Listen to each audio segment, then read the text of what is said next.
नमस्कार साथियों, मैट्रिक परीक्षा 2023 में जो इस बार सम्मिलित होने वाले हैं तो उसका देखिए सोशल साइंस का जो नीव मॉडल कोडरमा जिला प्रशासन एवं शिक्षा विभाग के द्वारा संयुक्त रूप से जो निकाला गया, बिल्कुल झारखंड एकेडमिक काउंसिल रांची और जेसीईआरटी झारखंड शैक्षिक अनुसंधान एवं प्रशिक्षण परिषद के पैटर्न पे, यानी कि इनका महत्वपूर्ण काफ़ी इंपॉर्टेंट प्रश्न है। ये बिल्कुल आएगा ही आएगा, निश्चित रूप से पूर्ण नहीं, लेकिन कुछ 40, 30, 50% आने की संभावना है।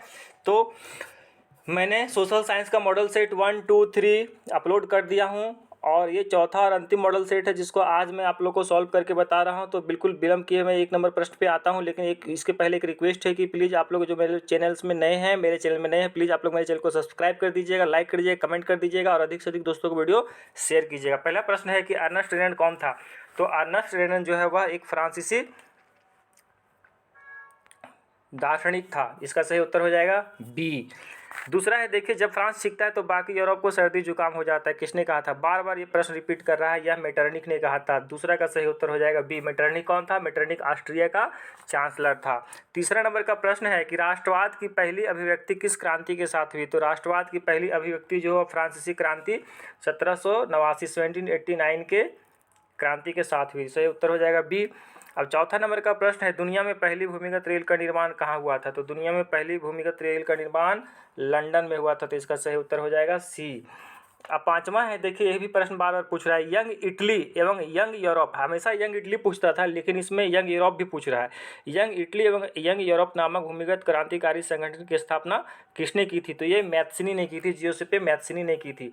तो यंग इटली की स्थापना ये कहाँ पे किया था? मार्सई में। यंग, देखिए, जगह भी पूछ सकता है। यंग इटली की स्थापना ये किए थे मार्सई में, और यंग यूरोप की स्थापना किया था बर्न में। यंग यूरोप की स्थापना कहाँ पे किया था? बर्न में। और मैत्सिनी का जन्म हो सकता है पूछे कब और कहाँ हुआ था। तो मैत्सिनी का जन्म हुआ था 1807 ईस्वी में जिनेवा में। 1807 ईस्वी में हुआ था जिनेवा में, है ना दोस्तों। सबसे पहले इटली के एकीकरण का सफल प्रयास इटली के एकीकरण के प्रयास करने के उद्देश्य से ही मैत्सिनी ने यंग इटली और यंग यूरोप का गठन किया था, लेकिन वह किसी कारण से इटली के एकीकरण में सफल नहीं हो पाए। इसके बाद काबुल और गरिबाल्डी ने इटली का एकीकरण किया। छठा नंबर का प्रश्न है कि महात्मा गांधी ने असहयोग आंदोलन वापस लेने का फैसला कब किया था। तो फरवरी 1922 में किया था। कब? जब 5 फरवरी 1922 को चौरी चौरा की घटना घट गई थी, है ना दोस्तों। जब गोरखपुर चौरी चौरा, जो कि गोरखपुर में एक जगह है, वहाँ पे जब आंदोलनकारी विरोध प्रदर्शन करने के लिए जा रहे थे, तब थाने के पुलिस अंग्रेजों ने उनको रोक लिया था। उसके बाद लड़ाई झगड़ा हिंसक होते गया दोनों में, और चारों तरफ से घेर के थाना में आग लगा दी गई, जिसमें 25 से अधिक पुलिसकर्मी मारे गए थे। इस घटना से दुखित होकर महात्मा गांधी ने असहयोग आंदोलन वापस लेने का फैसला किया था। 7वां नंबर का प्रश्न है कि भारतीय वाणिज्यिक उद्योग एवं परिसंघ फिक्की की स्थापना कब हुई। तो भारतीय वाणिज्यिक, फिक्की का मतलब होता है federation of Indian chamber of commerce and industry, जिसकी स्थापना 1927 ईस्वी में हुई थी। ये कौन किया था? इसका सही उत्तर हो जाएगा बी। ये स्थापना भारत के व्यापारियों और उद्योगपतियों ने किया था। किस लिए? वे अपने व्यावसायिक हितों को संगठित करने के लिए। पहले विश्व युद्ध के दौरान क्या हुआ था कि भारतीय व्यापारी उद्योगपति को भारी मुनाफा हुआ था, यानी कि काफ़ी लाभ कमा लिए थे, इसलिए वे ताकतवर हो चुके थे और अपने कारोबार को फैलाने के लिए उन्होंने औपनिवेशिक नीतियों का विरोध किया, यानी उसका विरोध किया, जिसके कारण व्यावसायिक गतिविधियों में रुकावट आती थी और वे विदेशी वस्तुओं के आयात से सुरक्षा भी चाहते थे अपना, और रुपया को जो है सो क्या करते थे, मुद्रा को रुपया स्टर्लिंग विदेशी विनिमय अनुपात में बदलना चाहते थे। तो इन्होंने इसी उद्देश्य से एक और, याद रखिएगा, एक और संगठन की स्थापना की थी 1920 में। हो सकता है ये नहीं तो वो पूछ देगा। 1920 में स्थापना किया था भारतीय औद्योगिक एवं व्यावसायिक कांग्रेस, जिसको बोलते हैं Indian industrial and commercial Congress. लेकिन यहाँ प्रश्न है कि फिक्की, यानी कि federation of Indian chamber of commerce and industry, हो सकता है फिक्की का फुल फॉर्म पूछ दे। तो ये सारा प्रश्न याद कीजिएगा, तो कहीं ना कहीं से आपका प्रश्न पकड़ा जाए। मेरा उद्देश्य है कि आपका प्रश्न छूटे नहीं, इसीलिए मैं थोड़ा सा इसको एक्सप्लेन कर दे रहा हूँ, है ना। तो भारतीय वाणिज्यिक एवं उद्योग परिसंघ, जिसका नाम फिक्की है, इसकी स्थापना 1927 में। से उत्तर हो जाएगा बी। ठीक है दोस्तों। इसके बाद है अगला प्रश्न कि खिलाफत आंदोलन के प्रमुख नेता कौन थे। तो खिलाफत आंदोलन के प्रमुख नेता जो थे वह अली बंधु थे। अली बंधु, यानी कि मोहम्मद अली एवं शौकत अली जिन्ना, जिसको अली बंधु भी कहा जाता है। ठीक है दोस्तों। 8वां नंबर का प्रश्न का सही उत्तर हो जाएगा बी। नौवां है नेपोलियन युद्धों के दौरान हुए बदलावों को खत्म करना किस संधि का उद्देश्य था?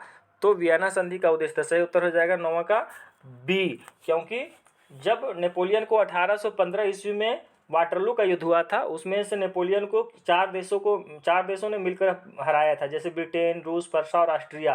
तो इसी देश का जो है सो एक सम्मेलन इन लोग वियना में, ऑस्ट्रिया की राजधानी वियना में 1815 ईस्वी में सम्मिलित हुए थे। इसी को वियना कांग्रेस कहते हैं। इसका उद्देश्य था कि नेपोलियन अपने शासनकाल में जो भी बदलाव किए थे उन बदलावों को खत्म करना था। ठीक है दोस्तों, तो 10वां नंबर का प्रश्न है कि विश्वव्यापी आर्थिक मंदी की शुरुआत कहाँ से हुई थी? तो विश्वव्यापी आर्थिक मंदी की शुरुआत अमेरिका से हुई थी 1929 में। सही उत्तर हो जाएगा सी। 11 नंबर का प्रश्न है निम्न में से किस देश में एकात्मक शासन व्यवस्था था? हम लोग जानते हैं कि एकात्मक शासन व्यवस्था श्रीलंका में। सही उत्तर हो जाएगा डी।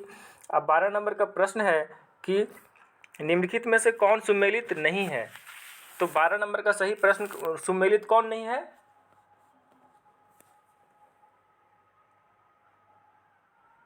निम्नलिखित में से कौन सुमेलित है? तो सुमेलित सही है समवर्ती सूची, क्योंकि समवर्ती सूची में वन, विवाह और उत्तराधिकार हो जाएगा, बाकी सब सुमेलित नहीं है। तो आप लोगों को पहले हम बोले थे कि ये तीनों सूची याद कर लीजिएगा अगर, तो इसमें एक प्रश्न निश्चित रूप से रहेगा। जैसे राज्य सूची में क्या क्या आता है? पुलिस, व्यापार, वाणिज्य, कृषि और सिंचाई, लेकिन यहाँ राज्य सूची में प्रतिरक्षा, बैंकिंग, संचार, वो गलत है। संघ सूची में आता है प्रतिरक्षा, विदेशी मामले, बैंकिंग, संचार और मुद्रा, और समवर्ती सूची में आता है शिक्षा, वन, मजदूर संघ, विवाह और गोद लेना, उत्तराधिकार। इसलिए इसका सही उत्तर हो जाएगा 12 का सी। ठीक है दोस्तों, और 13 नंबर का प्रश्न है अमेरिका में नागरिक अधिकार आंदोलन 1954 से 1968 किसके द्वारा चलाया गया था? तो ये जो चलाया गया था वह मार्टिन लूथर किंग जूनियर के द्वारा चलाया गया था। और ये किस प्रकार का आंदोलन था? ये नस्लीय आधारित भेदभाव को मिटाने के लिए था आंदोलन, और ये बिल्कुल अहिंसात्मक आंदोलन था। 14 नंबर का प्रश्न है, यही इसी चैप्टर से है कि आश्वेत शक्ति आंदोलन कब हुआ था? तो आश्वेत शक्ति आंदोलन जो है सुबह 1966 से 1975 तक हुआ था। तो इसका सही उत्तर हो जाएगा डी। सही उत्तर हो जाएगा डी। और ये भी अमेरिका में आंदोलन हुआ था, नस्ल भेद को मिटाना था, लेकिन आगे बोला था कि अगर नस्ल भेद को मिटाने के लिए हिंसा का भी प्रयोग किया जाएगा तो इसमें भी कोई हिचक नहीं होगी। 15 नंबर का प्रश्न है कि निम्न में से कौन सा तर्क लोकतंत्र के पक्ष में नहीं है? पहला है लोकतंत्र में लोगों को लोक स्वतंत्रता और समानता का अनुभव करते हैं, ये सही है। बी है लोकतंत्र में दूसरों की तुलना में विवादों को बेहतर ढंग से किया जाता है, ये भी ठीक है। तीसरा है लोकतंत्र लोगों के प्रति अधिक जिम्मेदारी, ये भी ठीक है। डी है लोकतंत्र देश अन्य देशों की तुलना में समृद्ध होता है, ये नहीं होगा। समृद्ध मतलब जरूरी नहीं कि लोकतंत्र है तो वह काफ़ी सुख शांति और समृद्धि, पूरा पैसा होगा, कुछ संपत्ति, ऐसा नहीं। तो 15 का सही उत्तर हो जाएगा डी। अब 16 का प्रश्न है कि लोगों को राजनीतिक सुधार लागू करने में सशक्त बनाने वाला कौन सा अधिनियम श्रेष्ठतम है? तो ये हो जाएगा सूचना का अधिकार, जो कि 2005 में लागू हुआ था, आरटीआई, राइट टू इन्फॉर्मेशन। 17 का प्रश्न है कि इस समय निम्न में से किस प्रकार की सरकार बेहतर मानी जाती है? तो लोकतंत्र बेहतर मानी जाती है, हम लोग जानते हैं। इसका सही उत्तर हो जाएगा सी। 18 उन समूहों को क्या कहते हैं जो सरकारी नीतियों का प्रभावित करने का प्रयास करते हैं? तो ये हो जाएगा दबाव समूह। ये राजनीति में डायरेक्ट भाग नहीं लेता है, अप्रत्यक्ष रूप से दबाव बनाता है। 19 नंबर का है लोकतांत्रिक व्यवस्थाओं के संदर्भ में कौन सा विचार सही है? लोकतांत्रिक व्यवस्थाओं ने सफलतापूर्वक लोगों के बीच टकराव को समाप्त कर दिया है। हाँ, समाप्त कर दिया है। बी है लोगों के बीच आर्थिक असमानताओं को समाप्त कर दिया है। नहीं, तो इसका सही उत्तर हो जाएगा बी। आर्थिक असमानता को समाप्त तो नहीं किया है, यानी कि सभी अमीर आदमी तो नहीं है, कुछ अमीर हैं कुछ गरीब भी हैं। तो 19 का सही उत्तर हो जाएगा बी। अब 20 नंबर का प्रश्न है कि भारत में कितने राज्य और केंद्र शासित प्रदेश है? तो भारत में अभी जो है 28 राज्य और 8 केंद्र शासित प्रदेश है। तो 20 नंबर का सही उत्तर हो जाएगा सी। 21 का है कि भारत की उत्तरी मैदान किस प्रकार की मृदा से बनी है? तो भारत की उत्तरी मैदान हम जानते हैं कि जलोढ़ मिट्टी जो बहा कर लाती समस्त उत्तरी मैदान उत्तरी भारत में। तो सही उत्तर हो जाएगा इसका सी, जलोढ़ मिट्टी। अब 22 का है भारतीय वन संरक्षण अधिनियम किस वर्ष पारित हुआ? तो ये भूगोल का प्रश्न है, तो ये हो जाएगा 1972, बी नंबर। 23 का है कि हिमालयन यव जिससे टेक्सोल नामक पदार्थ निकलता है, तो ये हो जाएगा इसका सही उत्तर सी, कैंसर, है ना। तो इसका ए। 24 नंबर का प्रश्न है कि बहुउद्देशीय नदी घाटी को आधुनिक भारत का मंदिर किसने कहा था? पंडित जवाहरलाल नेहरू ने कहा था। इसका सही उत्तर हो जाएगा ए। 25 नंबर का प्रश्न है, इनमें निम्न में से कौन सा बहुउद्देशीय बांध के तर्क में नहीं है? पहला है ये जल के कमी वाले क्षेत्रों में जल लाती है, ठीक है। ये बाढ़ का नियंत्रण करती, बी भी ठीक है। सी है इससे भारी संख्या में विस्थापन होता है और ये जल विद्युत के उत्पादन में सहायक है। देखिए भारी संख्या में विस्थापन तो होता है लेकिन इसके पक्ष में ये तर्क नहीं, इसीलिए इसका सही उत्तर हो जाएगा सी, 25 का सी। अब 26 नंबर का प्रश्न है, झूम किस प्रकार की कृषि का उदाहरण है? तो झूम कृषि जो है सो वह जीवन निर्वाह कृषि का उदाहरण है। इसमें क्या होता है कि साल हमेशा खेती नहीं होता, एक बार खेती करने के 2 बार खेती करने के बाद उसको 5-10 वर्षों के लिए छोड़ दिया जाता है, फिर दूसरे जगह किया जाता है, फिर उसके बाद उसको कृषि करने के बाद फिर छोड़ के फिर दूसरे जगह किया जाता है। इसी प्रकार से राउंड करके फिर वहाँ पहला स्थान पे आता है। और 27 नंबर का प्रश्न है, HVJ पाइपलाइन की कुल लंबाई कितनी है? तो इसकी कुल लंबाई जो है वह 1700 किलोमीटर है। 28 नंबर का प्रश्न, निम्न में से किस उद्योग को आधारभूत उद्योग कहा जाता है? तो इसको लोहा एवं इस्पात उद्योग होगा, ए हो जाएगा सही उत्तर। 29 नंबर का है कि मैनचेस्टर ऑफ इंडिया कहाँ कहा जाता है? किसको? अहमदाबाद को कहा जाता है। सबसे ज़्यादा सूती वस्त्र वहीं होता है उत्पादन। 30 का है, सीमा सड़क संगठन BRO की स्थापना किस वर्ष हुई? तो इसका 1960 हो जाएगा सही उत्तर, 1960 में हुई थी। 31 नंबर का है कि एक वस्तु का अधिकांशतः प्राकृतिक होना चाहिए, प्रक्रिया से उत्पादन क्षेत्र की गतिविधि है। तो जहाँ प्राकृतिक है यानी कि कृषि क्षेत्र से संबंधित है तो 31 नंबर का हो जाएगा ए, प्राथमिक। 32 है, कौन सा क्षेत्र भारत के सबसे बड़े रोजगार उत्पादक क्षेत्र के रूप में उभरा है? तो इसका हो जाएगा तृतीयक क्षेत्र, क्योंकि तृतीयक क्षेत्र सेवा क्षेत्रक होता है, सबसे ज़्यादा रोजगार देता है। अब 33 नंबर का प्रश्न देखिए, ये है आप लोगों का इकोनॉमिक्स का जो पहला चैप्टर है विकास, उसका देखिए NCERT का जो पुस्तक है उसमें से ये दिया हुआ है। देखिए आपका पुस्तक के सबसे अंत में ही है कि मान लीजिए कि एक देश में 4 परिवार है, इन परिवारों की प्रति व्यक्ति आय 5000 रुपये है। अगर 3 परिवारों की आय क्रमशः 4000, 7000 और 3000 रुपये, तो चौथे परिवार की आय क्या है? हम लोग जानते हैं कि प्रति व्यक्ति आय निकालने के लिए देश की कुल आय को कुल जनसंख्या से भाग देते हैं। तो यहाँ जनसंख्या कितना है? 4 और एक का है इनकम 5000, तो 5000 को हम 4 से गुना करेंगे तो कितना हो जाएगा? 20,000 है ना, 20,000 हो जाएगा। अब 20,000 में तो 20,000 में अब माइनस कर देंगे कितना? 20,000 में माइनस कर देंगे कितना? 4,000, 7,000 और 3,000 को जोड़ेंगे तो कितना होगा? 7 और 4 11, 11 और 3 12, 13, 14, तो 20,000 में 14,000 घटाएंगे तो कितना हो जाएगा? 6,000। तो यहाँ सही उत्तर हो जाएगा ए। ठीक है दोस्तों, सही उत्तर हो जाएगा ए, 6,000 रुपये। अब 34 का है, मनरेगा महात्मा गांधी राष्ट्रीय ग्रामीण रोजगार गारंटी अधिनियम 2005 एक वर्ष में कितने दिन रोजगार देता है? तो एक दिन में यह 100 दिन रोजगार देता है, सही उत्तर हो जाएगा ए। 35 नंबर का प्रश्न है, ऋण की शर्तों में कौन शामिल है? तो ब्याज दर भी शामिल होता है, ऋण की राशि भी और ऋणाधार भी होता है, तो इसका सही उत्तर हो जाएगा डी, उपरोक्त सभी। अब 36 नंबर का प्रश्न है, वैश्वीकरण ने जीवन स्तर के सुधार में सहायता पहुंचाई है। वैश्वीकरण ने जीवन स्तर के सुधार में सहायता पहुंचाई है, किसको? सभी लोगों को, तो सही उत्तर हो जाएगा ए, सभी लोगों को। अब 37 का राष्ट्रीय उपभोक्ता दिवस मनाया जाता है 24 दिसंबर को, तो सही उत्तर हो जाएगा बी। 38 नंबर का प्रश्न है, सार्वजनिक और निजी क्षेत्र के आधार पर विभाजित है, इसका सही उत्तर क्या हो जाएगा? सार्वजनिक और निजी क्षेत्र के आधार पर विभाजित है।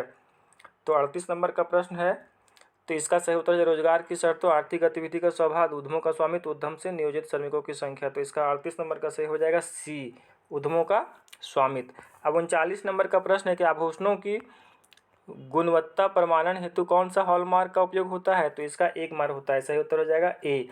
40 के वैसे कंपनियों जो एक से अधिक देशों में उत्पादन पर नियंत्रण करती है कहलाती है क्या? बहुराष्ट्रीय कंपनियां, सही उत्तर हो जाएगा ए।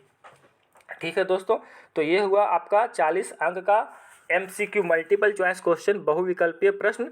अब इसका जो है so short question, very short question, जो कि 7 प्रश्न रहेगा, जिसमें से कोई 5 प्रश्न ही लिखना है और प्रत्येक प्रश्न 2 अंक का रहेगा। तो इसको हम पढ़ दे रहे हैं, आप लोग बुक से मैंने पहले भी जो 3 वीडियो अपलोड किया उसको भी मैंने पढ़ दिया था, आप लोग बुक से इसको कर लीजिएगा। ठीक है दोस्तों, इंपॉर्टेंट है, हो सकता है ये परीक्षा में आए। तो प्लीज़ आप लोग जो नए हैं मेरे चैनल में सब्सक्राइब कर दीजिएगा और वीडियो को लाइक शेयर कमेंट कीजिएगा, अधिक से अधिक दोस्तों को वीडियो शेयर कीजिएगा, और जो नए हैं प्लीज़ सब्सक्राइब कर दीजिएगा, ताकि मैं सोशल साइंस का कर दिया हूँ अभी, अब हिंदी इंग्लिश हो सकता है तो करूँगा, और मैथ और साइंस का भी अपलोड कर दूंगा, ताकि आपको वीडियो आसानी से मिल सके। तो पहला है प्रश्न, पूर्व औद्योगिकरण से आप क्या समझते हैं। दूसरा है 19वीं शताब्दी में लंदन शहर की आबादी के निरंतर बढ़ने के किन्हीं 4 कारण बताएं। तीसरा है भारत की संघीय व्यवस्था में बेल्जियम से मिलती जुलती एक विशेषता और इससे अलग एक विशेषता बताएं। चौथा है भारत के सौर ऊर्जा का भविष्य उज्ज्वल है, कैसे। पाँचवा है वैश्वीकरण का कृषि पर क्या प्रभाव पड़ा। छठा है मुद्रा की परिभाषा लिखें। और सातवां उदारीकरण से आप क्या समझते हैं। अब देखिए शॉर्ट आंसर टाइप क्वेश्चन, यानी कि लघु उत्तरीय प्रश्न है। ये प्रश्न भी रहेगा 7 ठो, लेकिन लिखना कोई 5 है, और प्रत्येक प्रश्न रहेगा 3 नंबर का, यानी कि 5 या 15 नंबर इसमें मिलेंगे आपको। तो पहला है प्रथम विश्व युद्ध के समय भारत में औद्योगिक उत्पादन बढ़ने के क्या कारण थे। दूसरा है वुड ब्लॉट प्रिंट या तख्ती की छपाई यूरोप में 1925 के बाद आई, व्याख्या करें। तीसरा है राजनीतिक दलों के सामने क्या चुनौतियां हैं। चौथा है लोकतांत्रिक व्यवस्था तानाशाही से बेहतर क्यों माना जाता है। पांचवा है प्राणी जात और वनस्पति जात के ह्रास के कारणों को लिखें। छठा है अतिरिक्त मुद्रा वाले लोगों और ज़रूरतमंद लोगों के बीच बैंक किस प्रकार मध्यस्थता प्रदान करता है। और सातवां है वैश्वीकरण प्रक्रिया में बहुराष्ट्रीय कंपनियों की क्या भूमिका है। अब देखिए लॉन्ग आंसर टाइप क्वेश्चन, यानी कि दीर्घ उत्तरीय प्रश्न। ये 5 प्रश्न रहेगा, लेकिन इसमें लिखना है 5 में से कोई 3 ही लिखना है, और प्रत्येक प्रश्न जो है सुबह 5 मार्क्स का रहेगा, यानी कि 3 × 5 = 15 नंबर का ये रहेगा। पहला है 19वीं सदी के यूरोप में कुछ उद्योगपति मशीनों के बजाय हाथ से काम करने वाले श्रमिकों को प्राथमिकता देते थे, क्यों। दूसरा है संघवाद या संघीय शासन व्यवस्था क्या है, यह कितने तरीके से गठित होता है, इसकी विशेषता लिखें। तीसरा है उद्योग से प्रदूषण किस प्रकार प्रभावित होता है, इसे कम करने के उपायों को लिखें। चौथा है संगठित और असंगठित क्षेत्रकों के बीच आप विभेद कैसे करेंगे। और पांचवा मानचित्र से संबंधित प्रश्न है कि महाभारत के मानचित्र पर निम्नलिखित को दर्शाएं। एक है उत्तर दक्षिण गलियारा, इसको आप कैसे दर्शाइएगा। उत्तर से दक्षिण, यानी कि जम्मू कश्मीर से कन्याकुमारी तक, है ना दोस्तों, उत्तर से दक्षिण। और पूरब से पश्चिम बोलता तो सिलचर से तालचर, माने कि गुजरात में आसाम में है तालचर, नहीं सिलचर से पोरबंदर, यानी कि गुजरात से आसाम। बी है भाखड़ा नांगल परियोजना, जो कि सतलज नदी पे है पंजाब में, बी। सी है कल्पक्वकम परमाणु ऊर्जा संयंत्र। डी है मार्मोगा पतन, जो उड़ीसा में है। और ये है राजीव गांधी हवाई पतन। तो आप लोग इसको कर लीजिएगा, मार्क्स नहीं कटते हैं मानचित्र में प्रश्न में। तो देख लीजिएगा दोस्तों, ये रहा मॉडल सेट 4। तो मैंने इसको 1, 2, 3 पहले ही सेट मैंने अपलोड कर दिया था। अब अंतिम जो मॉडल सेट था 4, जिसको मैंने सॉल्व आज कर दिया। तो प्लीज़ आप लोग जो मेरे चैनल में नए हैं उसको सब्सक्राइब कर दीजिएगा। ये प्रोजेक्ट ट्रेल जो है मॉडल प्रश्न पत्र 23 सामाजिक विज्ञान का, चारों मैंने खत्म कर दिया। ठीक है दोस्तों, धन्यवाद। 20 मार्च की सोशल साइंस की परीक्षा है, आप लोग मन से इसको तैयारी कीजिए। जय हिंद, जय बच्चे, जय झारखंड।